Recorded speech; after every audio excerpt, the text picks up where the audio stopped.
Bonjour à tous, bienvenue dans l'autre direct. J'ai le plaisir d'être avec Fred Crouzet, le rédacteur en chef de This is Lyon.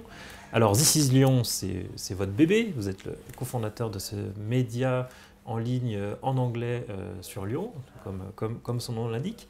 Vous fêtez les 1 an du projet, les 6 mois Alors de la version publique. voilà, le projet il est né il y a 1 an. On a travaillé d'abord sur une version de thisislyon.fr uniquement consacrée au 8 décembre et c'était pour voir un peu comment la communauté anglophone de Lyon et les gens, les visiteurs, allaient s'approprier ce média, donc qui est un média d'actualité généraliste, mais entièrement rédigé en anglais à Lyon. Et à partir de ces premiers retours sur la Fête des Lumières, on a eu un très bon feedback de la part des anglophones de Lyon, des institutionnels avec qui on voulait travailler.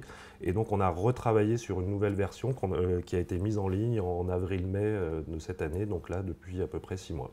Et alors ces 6 premiers mois, qu'est-ce qui vous enseigne sur les touristes lyonnais?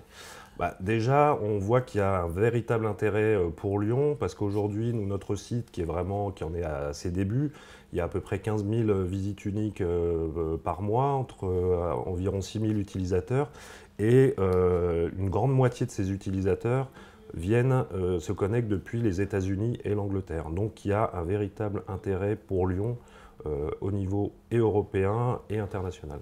Et encore un gros potentiel, puisqu'on compte à peu près 100 000 anglophones à Lyon, c'est ça? Voilà, c'était aussi la raison pour laquelle on a lancé ce média, c'est qu'on sentait qu'il y avait un vrai besoin pour la communauté anglophone. Alors, anglophone, c'est au sens très général, ça peut être aussi bien un Allemand, un Italien, un Espagnol qui va venir visiter ou travailler à Lyon, qui va servir de l'anglais comme d'une langue de travail ou de voyage.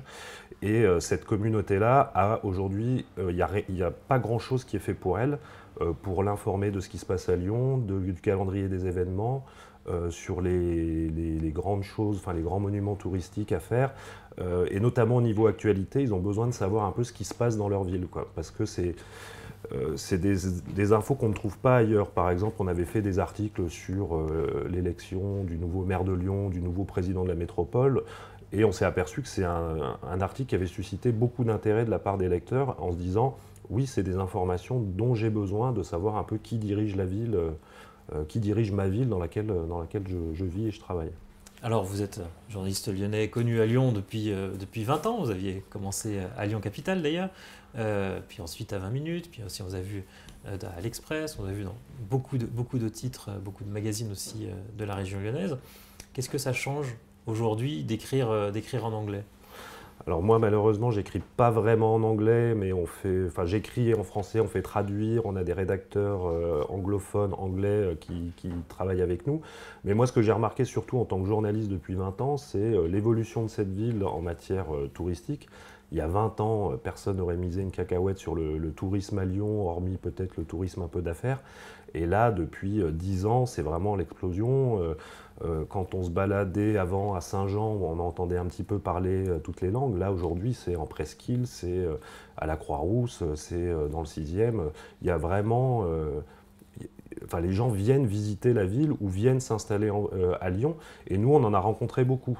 Quand on a lancé le site, on pensait voir deux communautés, c'est-à-dire les étudiants étrangers et les expatriés, les expats, les cadres un peu supérieurs qui viennent travailler pour des entreprises internationales. Et on s'est rendu compte qu'il y avait toute une frange de jeunes expats de 25-35 ans, des jeunes travailleurs qui avaient envie d'apprendre le français, de découvrir la France, et pour qui Paris était trop cher. Et donc ils cherchaient une ville dynamique dans laquelle ils puissent travailler, où il y a de l'emploi, et en général ils arrivent comme ça à Lyon.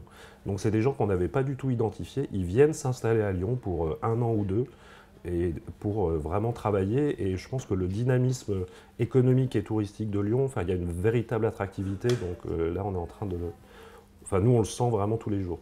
Le pari que vous faites, c'est une explosion du tourisme à Lyon dans les prochaines années? Je ne sais pas s'il y aura une explosion comme à Barcelone ou dans d'autres grandes villes où là il y a une saturation touristique. On ne sait pas s'il faut le souhaiter d'ailleurs. Ouais, non, je ne pense pas que qu'à Lyon on soit concerné par ça, parce qu'il n'y a pas les mêmes facteurs d'attractivité. Barcelone, les gens y vont pour faire la fête et tout ça. Je ne pense pas qu'à Lyon ça soit le cas. Mais je pense qu'il y a encore une bonne marge de manœuvre pour le tourisme à Lyon, ouais, c'est clair. Est-ce que Lyon n'est pas une ville qui manque aujourd'hui encore d'attractions touristiques? Ouais, je pense que c'est déjà pas mal. Enfin, quand on vient à Lyon pour 2 ou 3 jours, il y a quand même pas mal de choses à faire. Et aujourd'hui, nous, on se dit qu'avec This is Lyon, donc le premier média en anglais, on vient aussi renforcer l'attractivité de la ville. C'est-à-dire qu'il n'y a aucune autre ville française qui a un média en anglais. Donc quand les gens doivent choisir une destination pour venir visiter ou travailler, ils vont se dire, bon, bah, je vais peut-être aller plutôt dans cette ville où il y a un environnement anglophone plutôt accueillant. Et c'est de la même manière qu'on voit aussi se développer des pièces de théâtre en anglais, du café-théâtre en anglais, des choses comme ça.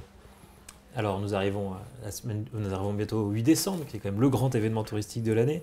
Qu'est-ce que vous avez prévu pour cet événement? Je crois que vous avez mobilisé tous vos blogueurs, parce que c'est une des grandes spécificités du site. Voilà, sur le site, on a une rubrique qui s'appelle We Are Lyon. On donne la parole à des anglophones qui vivent à Lyon ou qui ont vécu à Lyon, qui sont intéressés par Lyon, et on leur donne carte blanche pour écrire sur ce qu'ils veulent.